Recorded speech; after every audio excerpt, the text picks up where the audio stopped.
Welcome to another edition of Swim Easy Speed. Today we're going to look at, there's going to be analysis of Joanna Ryder. She's a Swiss pro. She actually won Ironman Texas before. I've known her for a while. She comes on swims with the team every time she's in town.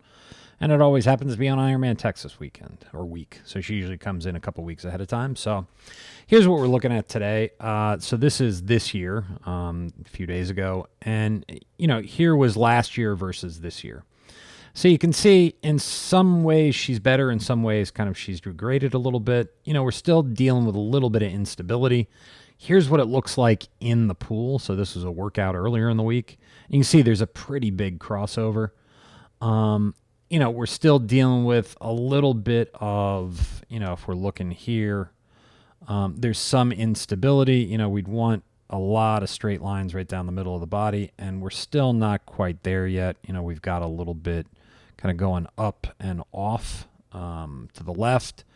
She tends to want to overreach with that right. She's right-handed, so this kind of is going like that. We get a general angle in that direction. And those are some of the things. So here was April, so you can see there, she just looks like she's getting caught a little bit. So that's gotten better since April of 2023, so about 2 years ago. And then here's kind of underwater. You can see, one of the things that we're dealing with is there's just a little bit too much rotation onto the side. So you can see there's where midline is. That means the hand is hanging out way out here, which is, way far away from where you'd be able to get any leverage on the water. So typically you'd want the hand maybe somewhere in line with the shoulder. And that's where you're going to be able to get more leverage. You can see when, she pulls out here, it looks like she's a little bit wide, although that angle looks a little bit better. We'll see if we can get a good one here. So there's the pull. About 130. Typically you'd want it somewhere between about 100 to 110. Again, there's midline, there's her shoulder, and then the hand is kind of far away.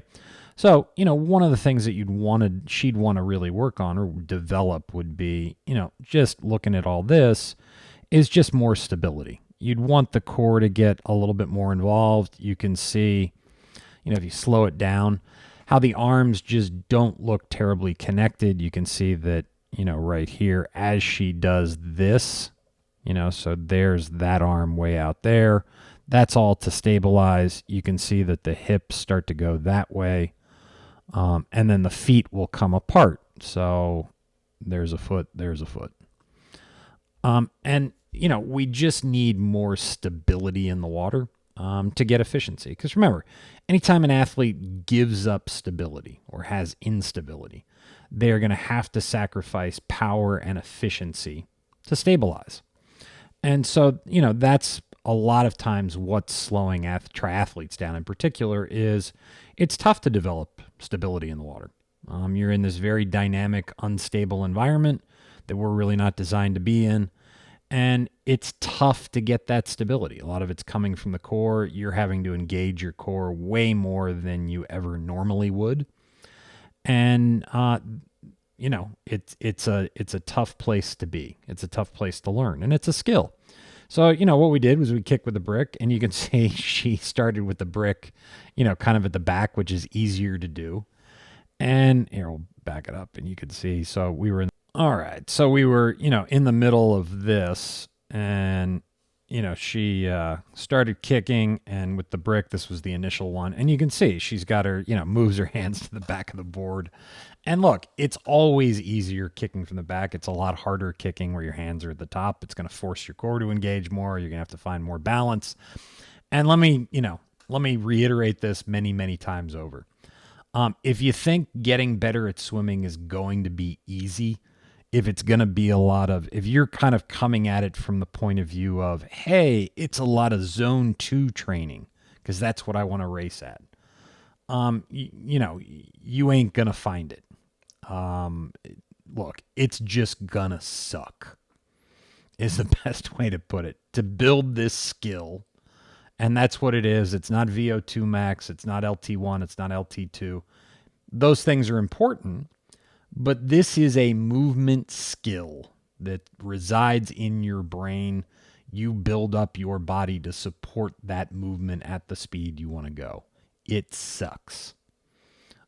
Just because you got to really do it hard with a lot of focus. And those two things are very, very difficult to do together.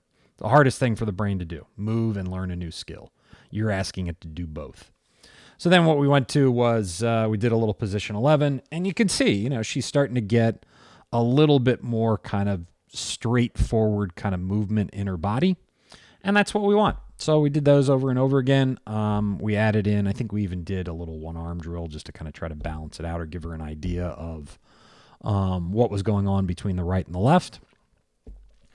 And then, the rest of it's just training, is just consistency in the water and making sure you're focusing on improving those movements over and over again. So as always, thank you for tuning in. Please like, share, comment, subscribe, and I hope to see you in the pool soon.